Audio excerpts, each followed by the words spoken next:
nós precisamos seguir essa mudança, atualizando o conhecimento em grupo para qualificar cada componente do nosso setor. Ele sendo integrador ou fabricantes de soluções para segurança e tecnologias.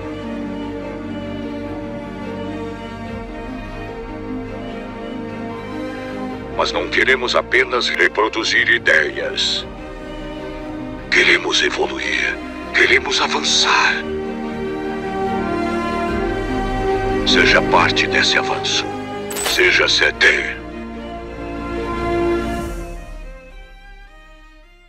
Como você tem se protegido dos golpes que têm acontecido recentemente relacionados com banco? Meu nome é Renato Buiú, da Veolink. Esse aqui é o CT Cybersecurity, todos os sábados, às 9 da manhã, aqui no canal do CT Hub no YouTube. Se você não está inscrito, inscreva-se aí no canal, ative as notificações no modo todas para receber o conteúdo excelente que todos os autores aí dos programas do CT produzem. Bom, essa semana teve uma notícia bem interessante, que eu achei interessante compartilhar com vocês, que lembra aquela música da Maria Rita, que fala o mal globalizou, o bicho tá pegando. Então é mais ou menos isso que a gente tem visto, né, em relação aos golpes que os criminosos estão fazendo nessa fronteira entre o mundo real e o mundo virtual, o mundo físico e o mundo virtual, né. Então o caso que eu acho que é bem interessante comentar aqui é aquele caso de uma jornalista freelance, eu vou mostrar daqui a pouco para vocês o Twitter dela, e ela publicou no Twitter a audácia que os criminosos tiveram de tentar induzi-la a fazer um Pix, de novo, aquele velho golpe, velho não, né, mas aquele golpe do Pix que basicamente o criminoso tenta te convencer a enviar um certo valor para uma conta laranja. E aí tem algumas características interessantes desse tipo de golpe que, se você prestar atenção, você vai evitar cair nele. E aí tem um outro caso, outra notícia interessante que eu queria comentar aqui, que tem a ver com o golpe do NFC, também muito próximo uma coisa da outra, possivelmente sem nenhuma relação, mas os dois são golpes que a gente tem que se proteger porque todos nós estamos sujeitos a esse tipo de problema, né? Então vou compartilhar aqui, eu vou deixar como sempre os links aí na descrição do vídeo.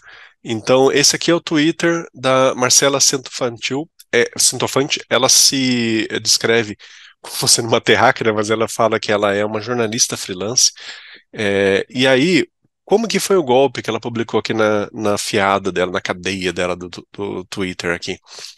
Ela fala que os criminosos entraram em contato com ela, se identificando como sendo do Banco Itaú, um dos grandes bancos brasileiros. Depois ela inclusive mencionou que já aconteceu a mesma coisa com outros bancos, com o Banco do Brasil e Santander, então não vai existir uma exclusividade aí dos criminosos adotarem um determinado banco como cavalo de Troia na operação deles. Mas aí o que que eles fizeram? Esses criminosos entraram em contato com com ela, segundo ela, o criminoso falava com uma cadência muito lenta, muito pausada, uma voz monocórdica, aquela voz de atendente de telemarketing sem nenhum preconceito, mas infelizmente é assim que eles são treinados para falar. Então falou: boa tarde, senhora Marcela, aqui é do teleatendimento do Itaú, boa tarde, para sua segurança, essa ligação está sendo gravada, se a senhora quiser o número de protocolo é 1, 2, 3. Então, eles fizeram, seguindo todo aquele jeitinho de ligação, e aí qual que é a parte mais assustadora? Na ligação, o criminoso, o estelionatário, ele falou de dados das transações que ela tinha feito recentemente. Então fala assim, ó, sabe o que acontece? A gente viu aqui umas transações meio suspeitas, um certo valor aí que a senhora pagou em tal local, e a gente achou estranho que resolvemos bloquear o seu cartão, só queria ver se é a senhora mesma e coisa e tal. Então, eles seguiram. O que é estranho nesse caso aqui é que eles tinham dados de transações que ela tinha feito, algumas transações fidedignas, que são sigilosas, logicamente. Então, alguém conseguiu acesso às informações dela em transações do Itaú. Então, isso pode ter sido algum vazamento com apoio de alguém, algum comparsa dentro do sistema do banco, né? Ou de alguma outra forma, espionaram a vida dela, invadiram o celular, seja lá o que for, que sabiam o que ela estava fazendo, o que ela fez, porque falaram coisas reais da vida financeira dela. O que foi assustador aqui é que o criminoso, muito, muito bem profissional, vamos dizer assim, no métier dele, manteve muito tempo a Marcela Centofanti na ligação. Ele ficou mais ou menos uns 20 minutos, muito tranquilo, muito cordial, muito polido, falando como se fosse um profissional realmente do banco. E aí, de vez em quando, ele pedia, com licença um minutinho, por gentileza. E colocava a ligação com uma musiquinha muito semelhante à musiquinha de pausa, de espera do Itaú. Então, eles realmente sofisticaram esse tipo de ataque para confundir, para tentar é, convencer a vítima de que aquilo se trata do banco. Então fizeram isso, ela fez esse alerta, explicou tudo, etc. aqui. É, ela e em várias vezes ele falou, não vou pedir a sua senha, tá? Não me dê a sua senha. Para dar aquela credibilidade de que se tratava de alguma coisa do próprio banco. E aí só no final que falou assim, olha, só que tem um problema. A gente acabou aqui para poder fazer a restauração, a gente vai precisar que a senhora faça um Pix para tal conta e tem que fazer nos próximos 15 minutos.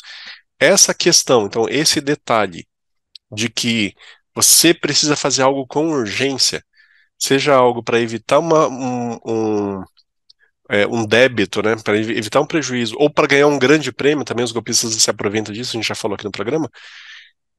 Essa questão, esse detalhe, isso é uma característica clara de golpe. Então nunca acredite em alguém que está te ligando e falando, você precisa nos próximos 10 minutos fazer algo. Seja para ganhar um dinheiro, seja para deixar de perder ou deixar de ceder desconto.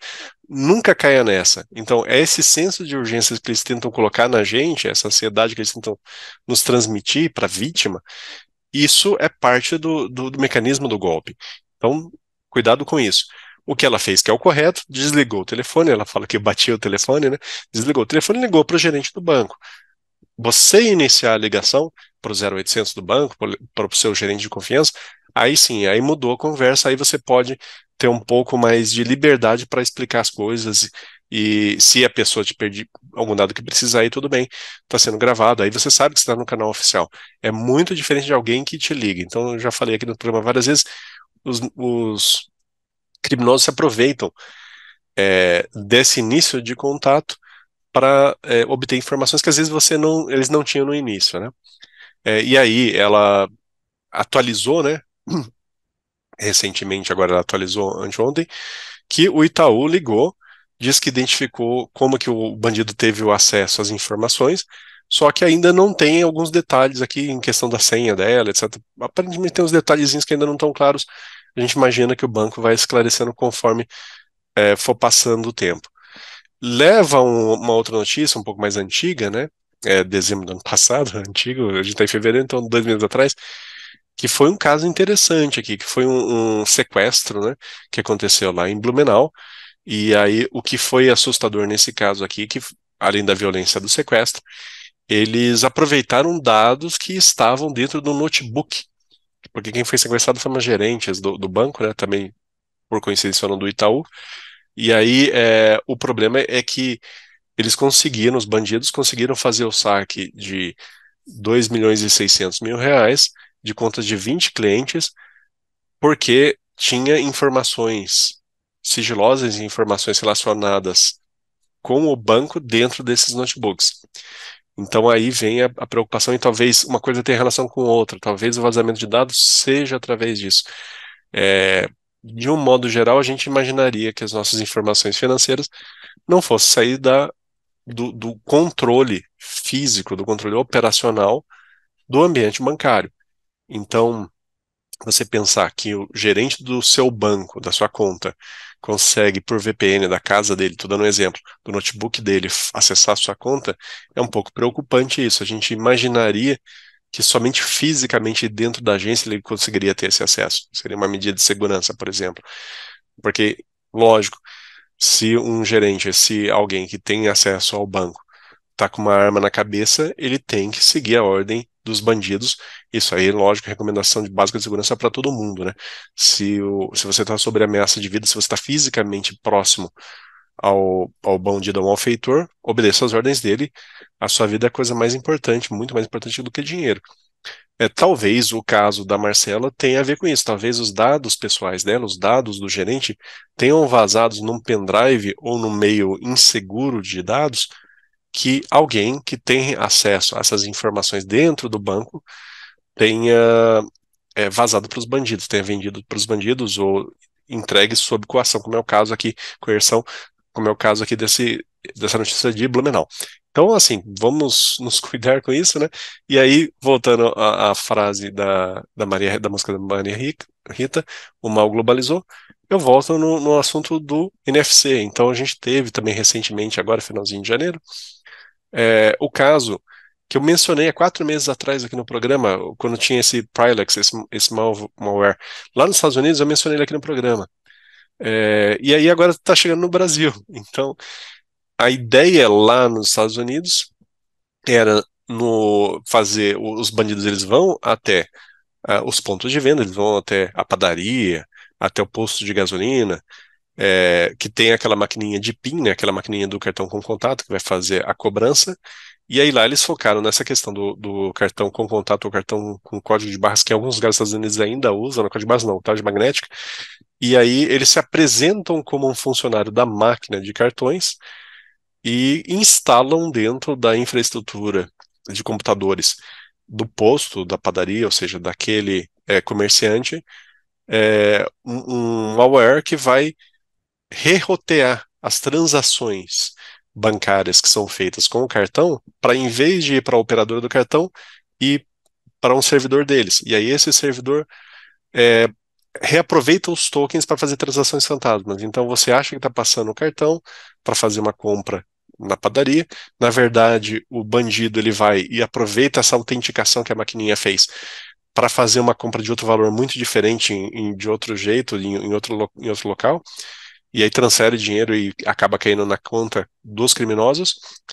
Na maquininha eles devolvem uma mensagem de erro, e aí você tenta refazer a transação, ele acaba passando, porque dessa vez foi para a operadora de cartão. Então o truque que eles fazem eles fazem um chupa-cabra, entre aspas, do seu cartão, fazem uma transação que não é sua, vai cair na sua conta, você vai ter que pagar. Você vê uma mensagem de erro, você acha, não, foi erro, então vou passar o cartão de novo, e aí funciona, porque daí dessa vez foi com a operadora. Aqui no Brasil, os brasileiros, como são criativos, né, infelizmente por bem e por mal, eles aproveitaram essa ideia, só que como o pessoal estava usando muito cartão NFC, que é mais seguro nesse caso, não era sujeito a esse problema de segurança, eles conseguiram dar um jeito de fazer a transação NFC dar erro. Então você apresenta o cartão para tentar fazer a aproximação, deu erro na transação de aproximação, erro esse que não foi da operadora de cartão, foi um erro que os criminosos embutiram na máquina, e aí quando você vai tentar fazer a transação por contato, aí sim eles fazem o golpe que é o que eles queriam desde o início, que é reenviar as suas informações para o servidor da gangue. Então isso aqui só acontece porque, num primeiro momento, eles foram até o ponto de venda, eles foram até o comerciante e convenceram o comerciante que eles eram da empresa que opera as máquinas de cartão. Então, infelizmente, esses dois golpes aqui estão acontecendo. As notícias estão relatando que a quantidade de vítimas nos dois casos é muito grande, é muito significativa. Então, o que a gente tem que se fazer para se proteger tentei fazer uma transação, deu erro, pensa, respira, vou pagar com dinheiro, vou passar no débito em outra máquina, não tem outro jeito, posso fazer um Pix com outro caminho, conversa com o comerciante para perceber se não é o caso. A mensagem de erro que aparece também, nesse caso é outro indício, ela tem erro de português, ela não tem acentuação, está mal escrita. Então, ninguém que é profissional nesse mundo das finanças vai fazer um erro básico desse, grosseiro desse. Então, desconfie desse tipo de detalhe de sutileza. E jamais confie numa ligação, num contato que você está recebendo em nome de um banco ou de uma financeira, ou seja, de quem for, né? Sem você ter iniciado. Não dê nenhuma informação pessoal. Porque se você está dando alguma informação pessoal, seu CPF, eles falam assim, eu vou pedir para confirmar para sua segurança. Eles usam esses termos para enganar realmente os incautos. Não confie, porque às vezes eles estão querendo pescar mais informação sua para aproveitar em outros golpes. Bom, esse era o tema de hoje. Espero que tenham gostado e fiquem em segurança e até a próxima. Tchau, tchau.